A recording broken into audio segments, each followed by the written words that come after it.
Hey guys, what's up? My name is Sean Wayne and today tara pag-usapan natin itong issue tungkol sa pagsama ni Sandro Marcos sa mga taong minsan sa buhay nila mga naging balakid, 'di ba?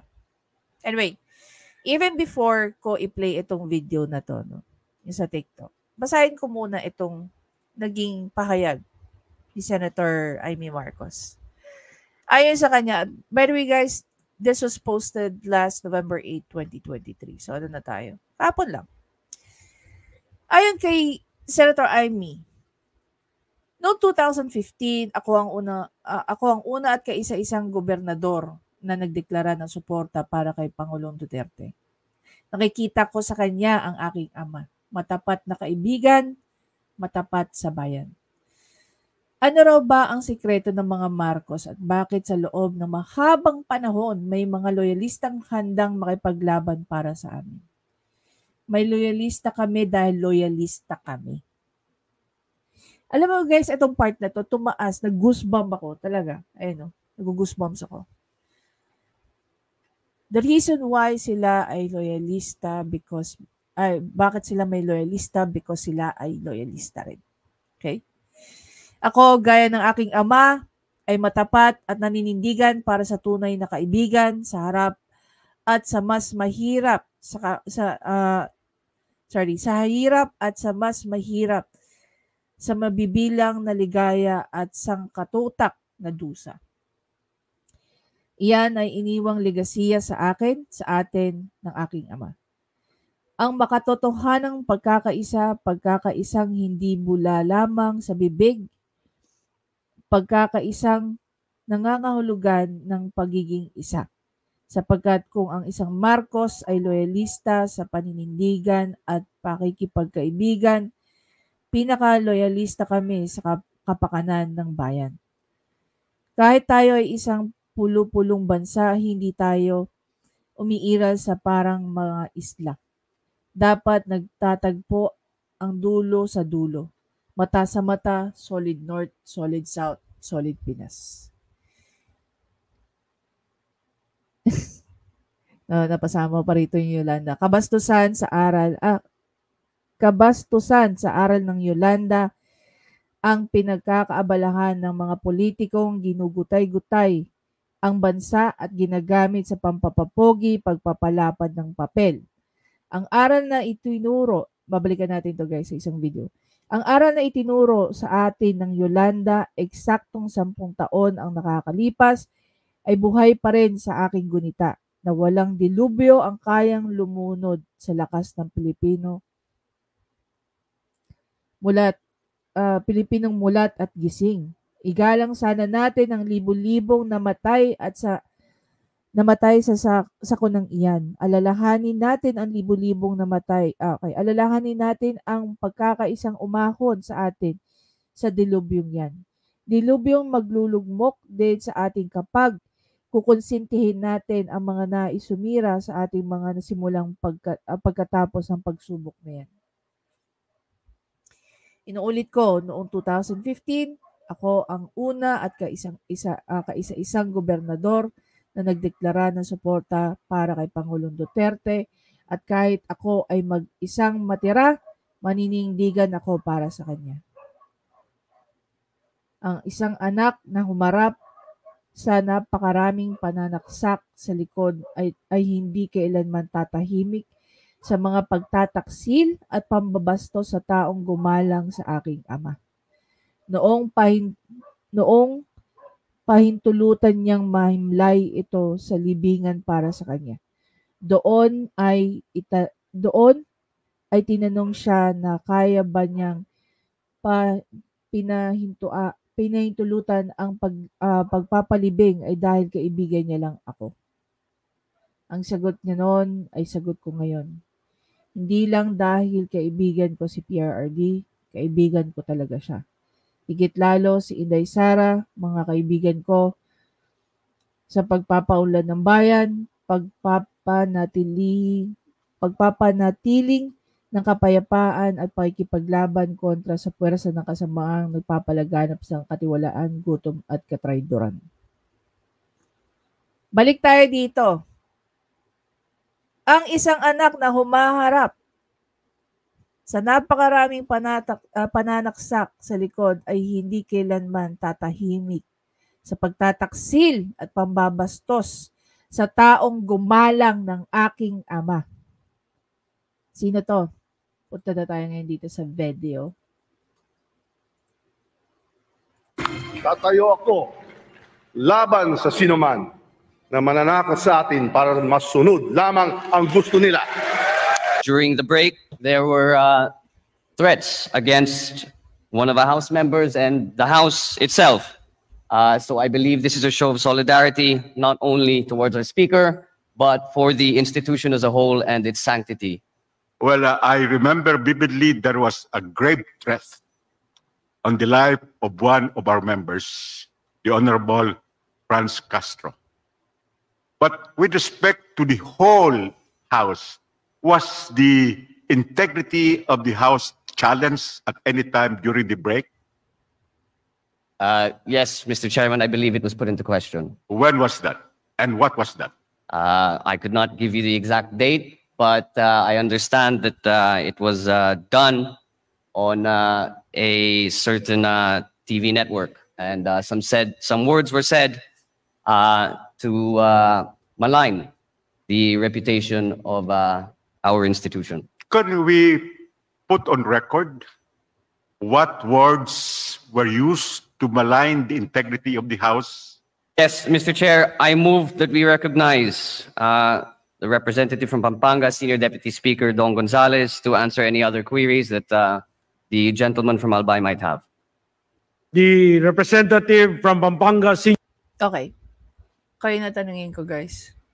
Marami nagsasabi that mukhang wala ng unity. Okay, wala ng unity.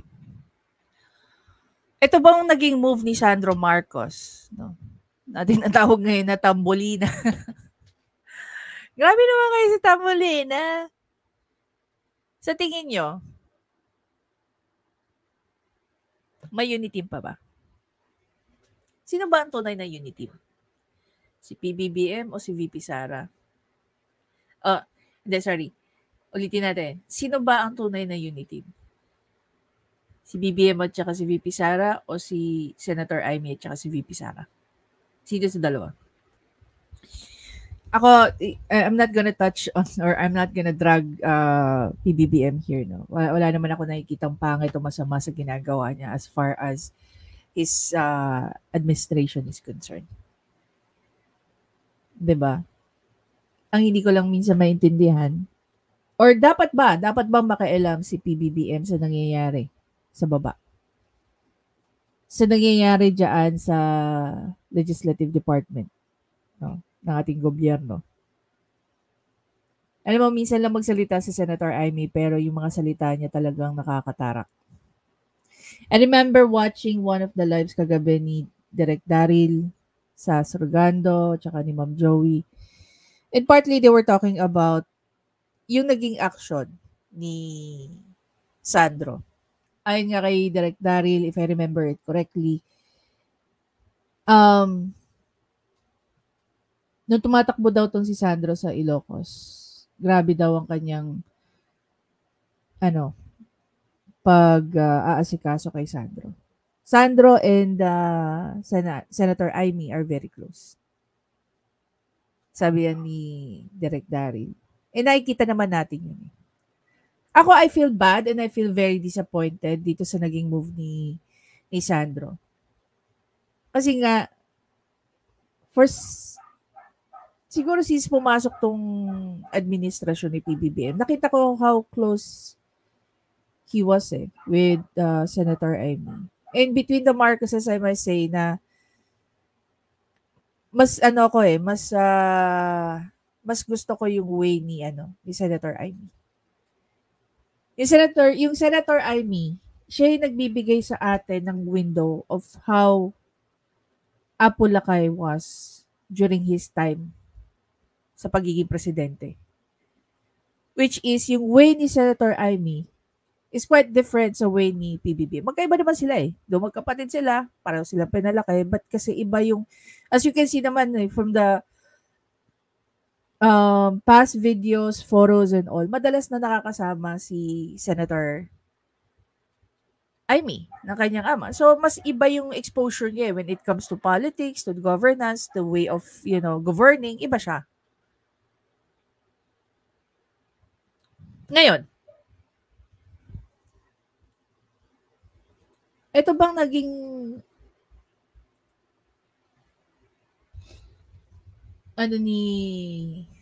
ni Sandro? Do you really think na pag tumakbo siya ng Senate, kung sakali mag-decide siya in the near future, hindi maiisip ng mga tao tong ginawa niya? Ngayon kung babalikan ko itong sinabi ni Senator Amy, I'm sure she was very disappointed din sa naging action ni Sandro.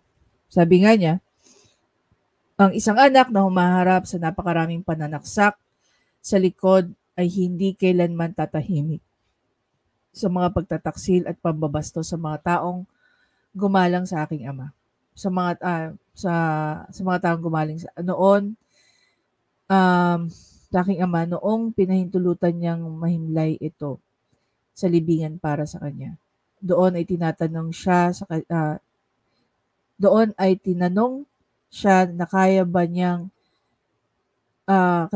pinahintulutan ang pagpapalibing ay dahil kaibigan niya ako.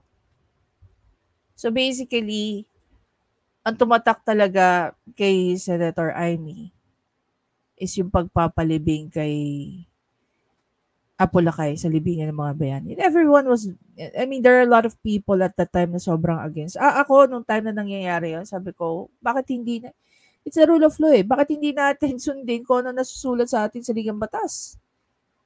So nakikita niyo yung kung paano nag-rule for a very long time ang Pilipinas. It wasn't through the rule of law but the rule of men. Pagka naging rule of men, syempre andiyan dyan yung kaliwat kanan na prejudice. Walang hustisya na nangyayari. Dito ba sa ginawa ni Sandro, may hustisya ba siyang binigay? Yung ginawa ba ni PRRD ay isang utang na loob? I don't think so. Ikaw na magsasabi, lalo na tayong mga Pilipino, hindi ba mahilig tayong tumanaw ng utang na loob. Masama ba ang tumanaw ng utang na loob? Yung sinabi ba ni PRRD na ang Congress ay rotten? Diyan pa lang bakit nga niya ba sinabi yon? Talagang ba sinabi ba niya yon to malign? I don't think so. Kasi tayo nga mismo, sinisingil natin ng Kongreso na ibuksan niyo yung mga libro niyo nang makita namin, nang malaman namin kung saan niyo ginagastos yung pera ng taong bayan. Nakikita nila yung confidential fund, pero hindi nila na ang value is 125 million. Pero ayaw nilang kalampagin yung libro. Sa totoo lang guys, wala naman na to sa pula-puti o Lahat tayo, karapatan natin yan na ipabukas sa mga kongresista natin, sa mga senador natin. Yung paano nila ginastos yung kaban ng bayan, yung pera ng taong bayan. Imagine mo, bakit nga natin binibigay yung portion ng ating income? Kasi para sana sa benefit natin na taxpayer. Ano ba ang benefit na kukuha natin sa binibigay natin? Maliban sa pagbabayad ng mga travel expenses nila, yung pag-aalis-alis nila, yung pagsama ng mga kongresista ng ibang senador papunta sa mga lakad ni PBBM. Sa tingin nyo, gastos yan under yan sa budget ni PBBM na na binibigay natin? Hindi. Kasi dinideclare din nila yan as their expense. Gano'ng kalaki yung travel expense nila from the previous years? Kung sisilipin lang natin, dahil nandito na tayo, ito muna pag-usapan natin, itong present administration na to. Paano nyo masasabi na paano nyo masasabi na isang pagmamalain ang sinabi ni PRRD when ang nakikita namin, ito is totoo? Ngayon lang ako nakarinig, lalo-lalo na sa gobyerno, kung ako nga dati sa opisina namin eh.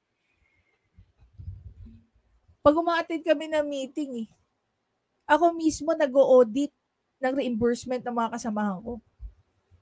Ultimo, pagbili nila ng samosa, ultimo, pag inom nila ng karakti na kailangan bayaran ng opisina namin, may resibo. Kayo, pirma, 700,000? Diba?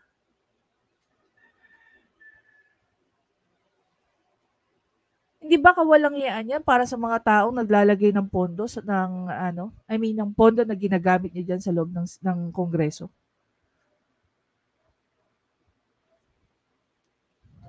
Magkano yung pondo binigay ngayon? If I'm not mistaken, nasa 18 billion just for this year, 2023. 18 billion, guys. Ilang pamilya ang nagsakripisyo para dyan sa 18 billion na yan?